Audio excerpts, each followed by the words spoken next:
Et après 8 années d'enseignement, je constate que le plus souvent, ma pratique consiste à redire ce que l'étudiant vient juste de dire, mais avec d'autres mots.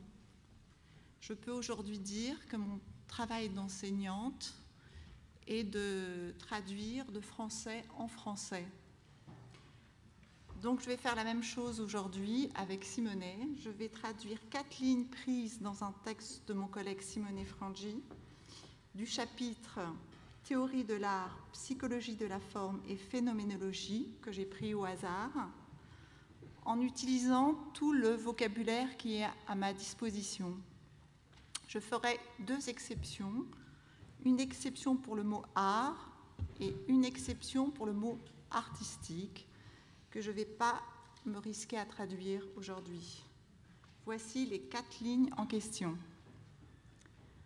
Poursuivant l'objectif d'une réflexion sur la réorientation de l'essence de l'art et en se chargeant de la tâche de ramener l'essence de l'activité artistique à une formule bien plus simple qu'avant, de mettre en évidence son sol simple et naturel au lieu du sol arbitraire qu'on lui a attribué jusqu'ici.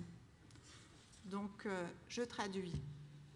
Poursuivant, autrement dit, chassant, courant, éperonnant, giboyant, talonnant, harcelant, persécutant. L'objectif, autrement dit, la mission, l'ambition, le but, la cible, la destination, la visée, l'appareil photographique, le sens d'une réflexion, autrement dit, d'une rêvasserie, d'un recueillement, d'un remâchement, d'un ruminement, d'une introspection, d'une méditation, d'un reflet sur la réorientation, donc la redistribution, le recentrage, l'aiguillage, le pilotage de l'essence, c'est-à-dire de la qualité, du caractère, de la substance, de la moelle, de l'art que je ne traduirai pas, et en se chargeant, s'embarrassant, s'accablant, s'étouffant, s'écrasant, s'alourdissant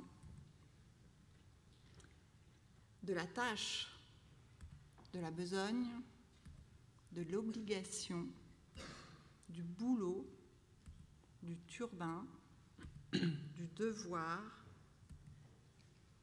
de ramener, raccompagner,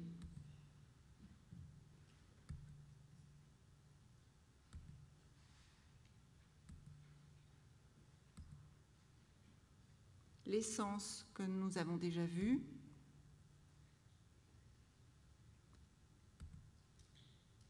de l'activité, de la marche, du mouvement, du travail, du boulot, du turbin, du business,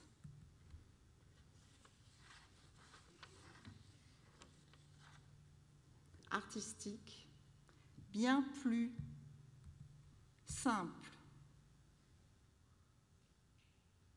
Non, je retourne. Artistique a une formule, une construction, une proposition, une tournure, un énoncé bien plus simple qu'avant.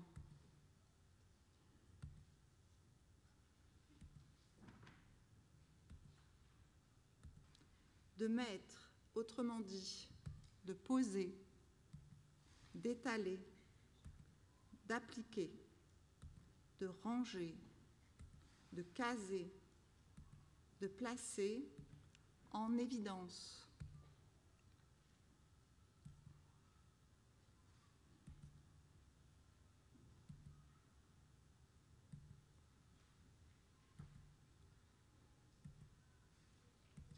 Son sol, humus, limon, terre, plancher, simple et naturel, spontané, souple, décontracté, désinvolte, irréfléchi, intuitif, c'est le mot qui nous occupe aujourd'hui, au lieu du sol,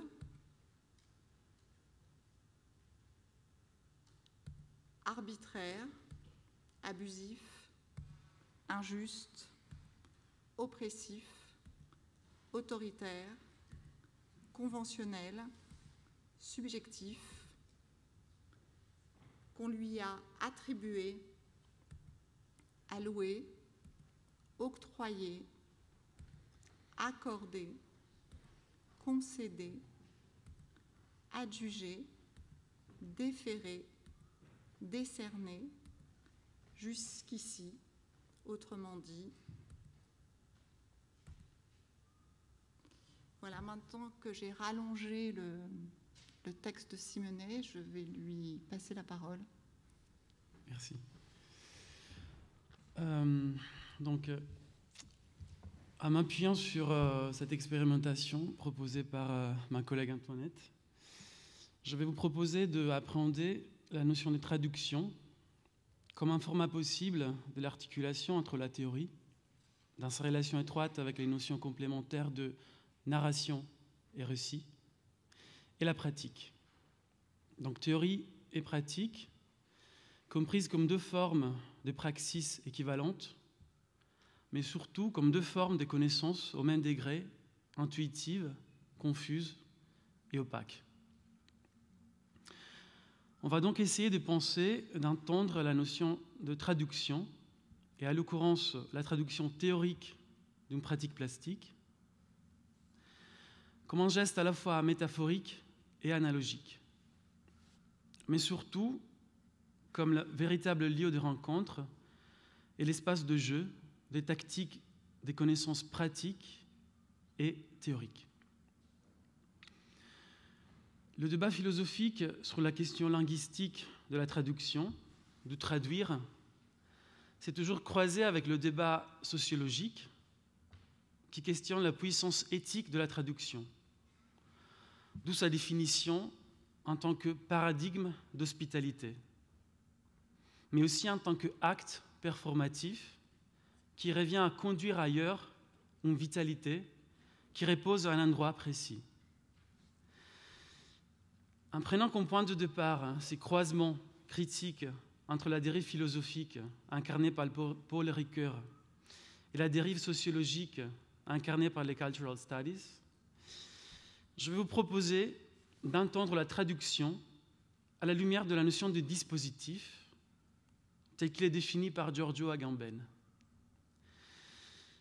En empruntant les mots de Agamben, on pourrait du coup penser l'espace de la traduction comme un seuil qui aurait d'une manière ou de l'autre, je cite, la capacité de capturer, d'orienter, de déterminer, d'intercepter, de modeler, de contrôler et d'assurer les gestes, les conduites, les opinions et les discours des êtres vivants.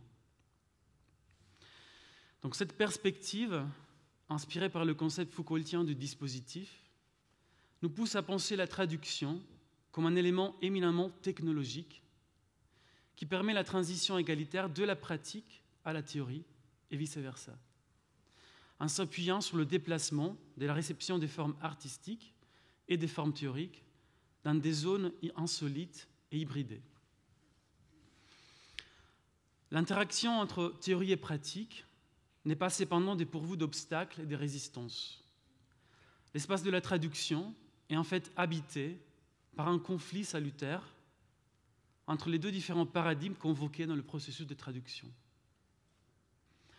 L'un des éléments les plus significatifs, en fait, de la démarche traductive, comprise comme le pont entre la pratique et sa restitution langagère, est l'attention particulière réservée au processus de négociation et au moment de décision qui s'effondre de ce passage par le biais de la parole vivante. La traduction de la pratique artistique en pratique théorique correspond du coup à une mise en perspective du travail plastique, mais aussi à un format de mise en œuvre parallèle et à sa mise en acte. La théorie du coup est à comprendre comme une forme d'action et non pas comme une forme de réaction. Cette proposition s'insère dans le sillage d'une série de recherches contemporaines, plastiques et théoriques à la fois, qui envisagent la possibilité de réimaginer les cadres dans lesquels l'art est fait, montré et surtout disséminé, explorant ainsi une façon possible de renégocier l'écart entre la fabrication matérielle des œuvres et leur restitution langagère, entre le travail technique et le récit de ce travail.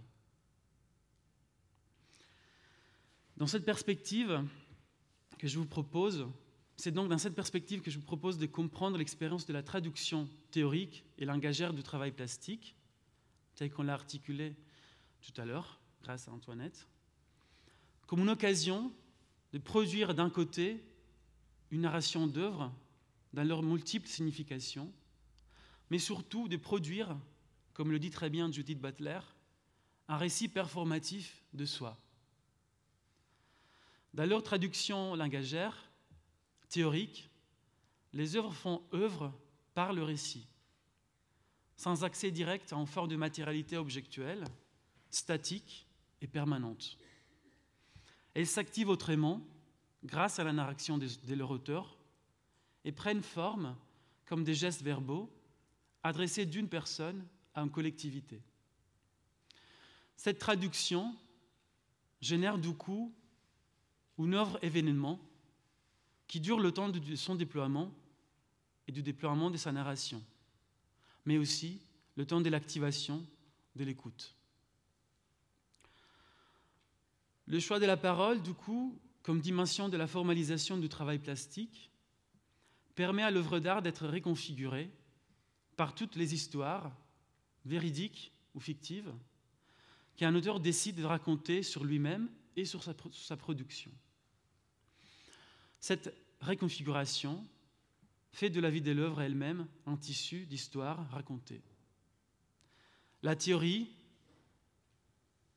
comprise comme forme de narration, devient du coup un modèle de production à part entière qui privilégie la constitution potentielle, la projection des formes éventuelles et la mémoire, plutôt que la matérialisation des intuitions en objet, et qui assume le moment de l'exposition, donc le display, comme l'occasion de repositionner et de communautariser une activité normalement privée et solitaire, comme le storytelling, la narration. Dans le déplacement mis en place par la narration, ouvre un nouvel espace pour ressaisir le rapport à la matérialisation et à la visualisation des œuvres, enclenchant une nouvelle dynamique de prise de position en tant que producteur. D'un côté, les œuvres exposées sous forme narrative et théorique s'émontrent dans ce régime d'hésitation qui leur est propre, et selon la modalité de la réticence, comme si elles étaient toujours imminentes, en transition, sur un seuil. De l'autre côté, grâce à l'intervention de la narration, l'identité personnelle de l'auteur subit également un détournement.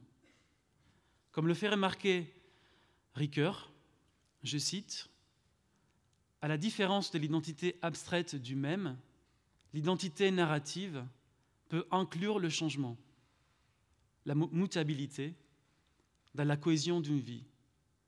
Le sujet apparaît alors constitué à la fois comme lecteur et comme scripteur de sa propre vie. L'identité narrative n'est pas une identité stable et sans faille, De même qu'il est possible de composer plusieurs intrigues au sujet des mêmes incidents, de même il est toujours possible de tramer sur sa propre vie des intrigues différentes, voire opposées. En ce sens, l'identité narrative ne cesse de se faire et de se défaire. Fin citation.